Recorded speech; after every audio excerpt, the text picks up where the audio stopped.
Lately, I've really been struggling with something I never expected to, or something that I heard I would struggle with, but I guess I ended up feeling surprised that I ended up in this place.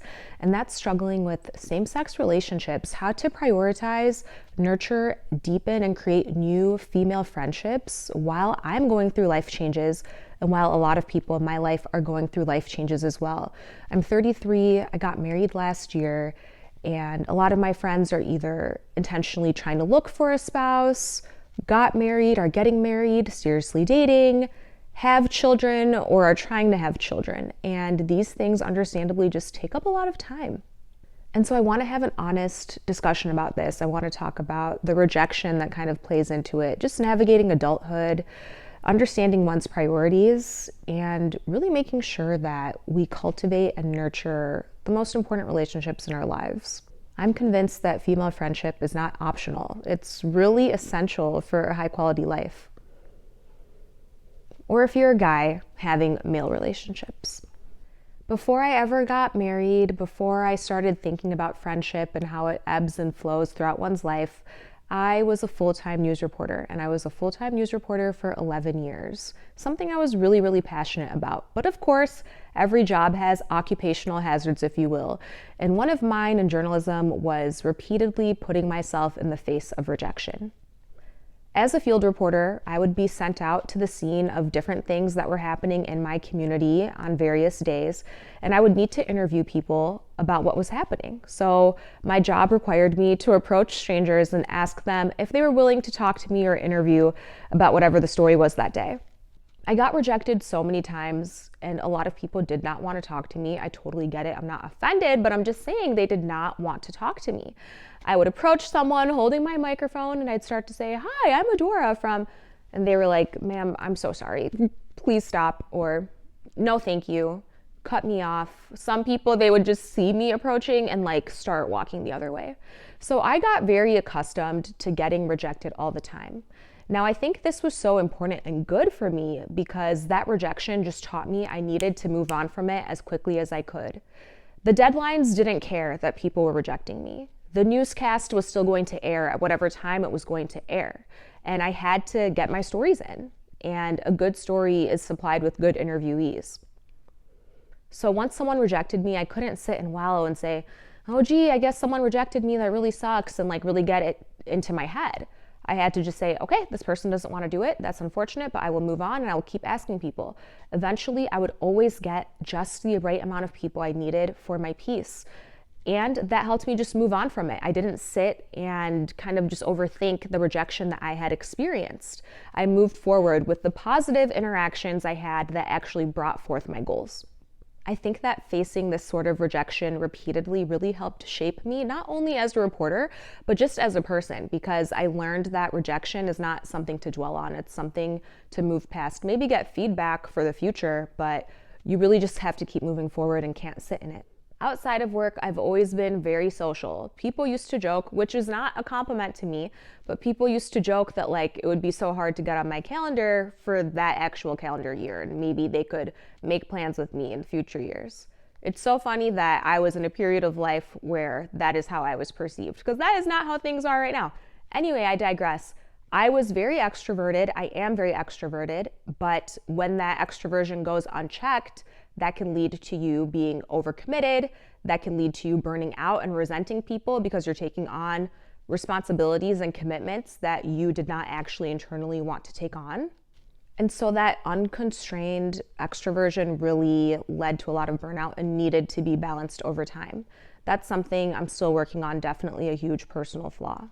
I used to joke that when Shonda Rhimes published her book, Year of Yes, that what I actually needed was a book called Year of No, because my problem was saying yes to everything. Now, while I just highlighted all the ways that being super extroverted and leaning into it without restraint made me show up poorly in relationships and made me overextend myself, I think there was a big advantage to being that extroverted, and that is it was just very easy for me to connect with people and make friends. I also think I was blessed with like good judgment to understand where do I connect with the person, where do I really share values with the person, and then be able to understand who I could really connect with and build a deep relationship that could flower and grow into something where we could both challenge each other and encourage each other to pursue virtue, encourage each other to pursue whatever our dreams were, whatever it was that either God had on our hearts or that we just wanted to do. For me, a meaningful relationship doesn't mean that you talk every day, especially like I said earlier. We're married. We're trying to get married. We have kids. We're trying to have kids. Like, people don't have time, and that is completely fine and okay. A good relationship doesn't come from talking all the time. For me, it just comes from having that deep shared value, being vulnerable with each other about our struggles, and pushing each other to do better. You know those friends, it's very cliche, but you know those friends where you haven't seen them in a long time, but once you get together with them, you just feel like no time has passed at all. It's such a delight to be in the presence of friends like that. Now, the nature of my career caused me to move to different cities every few years for most of my 20s. So I lived in like 3 different cities throughout my 20s, I guess 4. And that was all for work. But from each place where I lived, I picked up at least one really, really good friend who I'm still in touch with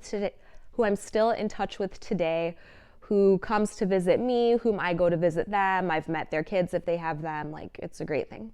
So here's where things really get tricky. It's hard for me to understand what parts of my relationship struggles are due to me and where I need to improve and just like show up more or show up differently. And what ways are my relationship struggles just a reflection of the season of life that I'm in and that are kind of beyond me. Because on paper, I'm definitely a doer and I definitely do the things. I go to new events. I take a class at my local rec center. I like to participate in community activities. I volunteer. My husband and I like hosting people. I'm not just like kind of sitting inside chilling on Netflix, you know, I'm really trying. Not saying that I'm doing it perfectly, but I'm just saying that I'm putting forth an honest effort. And yet, despite all these things that I'm doing, there are sometimes I just feel really profoundly lonely. I don't know if I'm feeling this right now because it's winter and winter is just a hard time for me. That could also be it. But I was on a walk the other day, taking my little morning walk through the snow, and I was just feeling like, gosh, where are my relationships heading? Like, and am I the kind of friend that I would even want to have? Those are tough questions, by the way, that I should be asking my friends about, and that I am. There are a lot of variables that I'm facing in life right now that I wasn't facing in my early 20s when I was moving to all these different cities and kind of just scooping up friends along the way. I am married now, so I have to prioritize my relationship with my spouse, whom I love, who is great, by the way, no complaints. But it is a lot and very different to like orient my life around what is best for us as a collective and what do we both need to do together and have that in a seat of priority versus when I was in my early 20s was just like, hey ladies, let's come over, let's do our nails, let's go out, let's come have soup, I don't know, let's like kiki on my floor.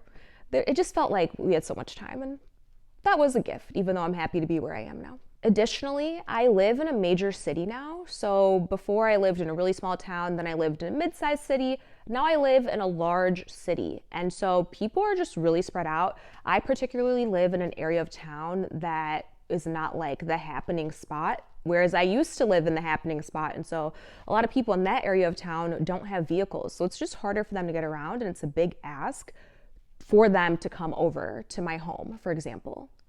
I would like to go out and see them and take the train. And also I need to let people make their own decisions about coming over. But I think some things like that do serve as genuine mental obstacles when I think about like how to overcome this and still build the kind of relationships I want to have. Lastly, my friends are getting married. They're having babies. Some of my friends have up to 3 kids at this point, and I love, love, love their kids. They're so sweet. But it just makes things harder.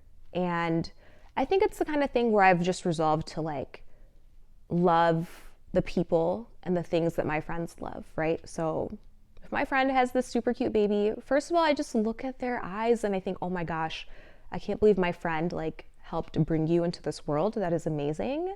But it also just practically like my friends who are parents, shout out to them. It's exhausting. They're not getting enough sleep. Okay, they're not getting enough time with their spouse. Maybe like they're just trying to hang on too and do their thing. So I just have to have empathy for and flexibility toward these life circumstances that are a really huge deal and that I think are really honorable and good things. So the quiet part that people don't tend to say out loud, I feel like, is that you can be happily married but still crave female companionship. It feels very, very different. Also, not to be morbid, but marriage only lasts until death do us part. And so if I don't take care to have and nurture relationships outside of my own marriage, God forbid that day comes earlier than I'd like it to, and he's the one who dies, like, who is going to be there for me? Who am I going to be able to turn to? It's really important to have relationships outside of your marriage. So I've been thinking about all this, and I think something I really need to do is just redevelop the skill, retrain the muscle of facing rejection, and that would really help me. Because all you can do is what you can do, right? Like, there are these outside life circumstances that we just discussed, and there's the fact that I'm in a major city and I'm far away from folks and all of these things. But I can put in more effort.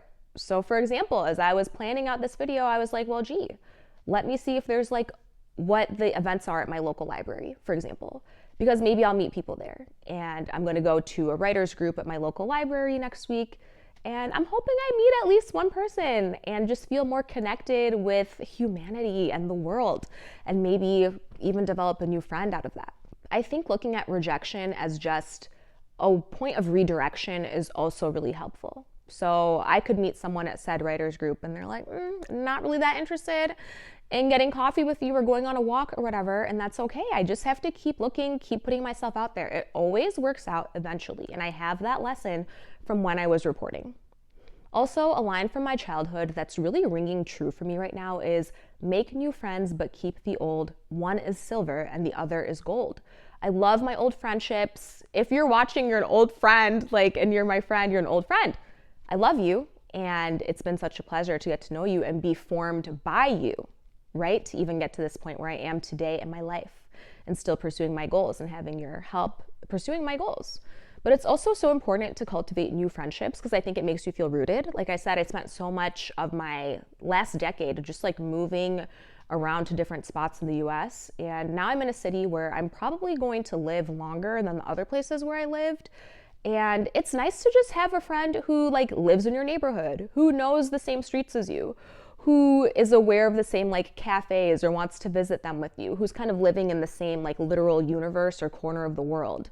And so I think new friends are so valuable for that reason too.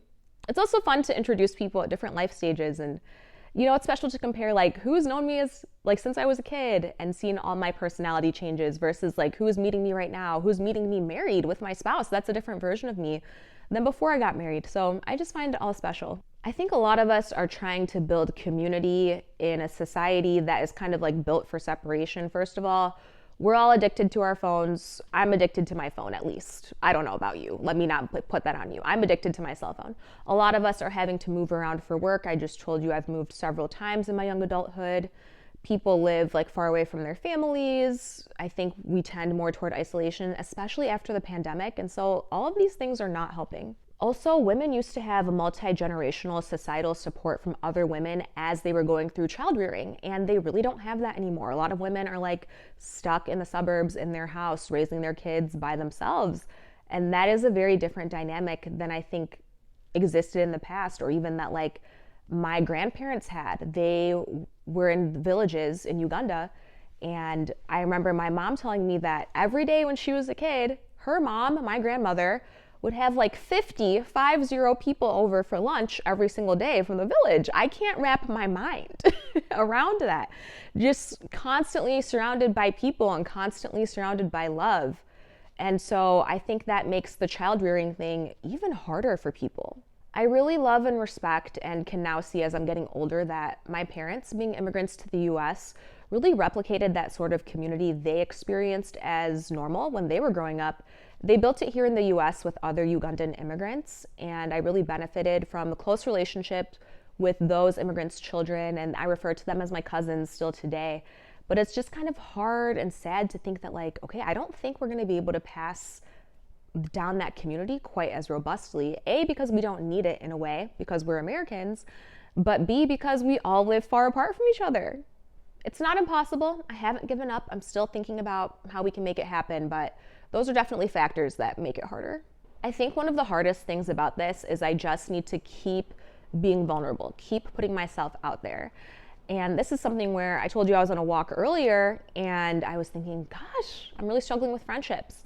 I thought of two friends who are super social, bright lights in my life, who are just adored by many, many people in their lives. And I sent them voice notes and I was just really honest. And I was like, hey, I don't have a question.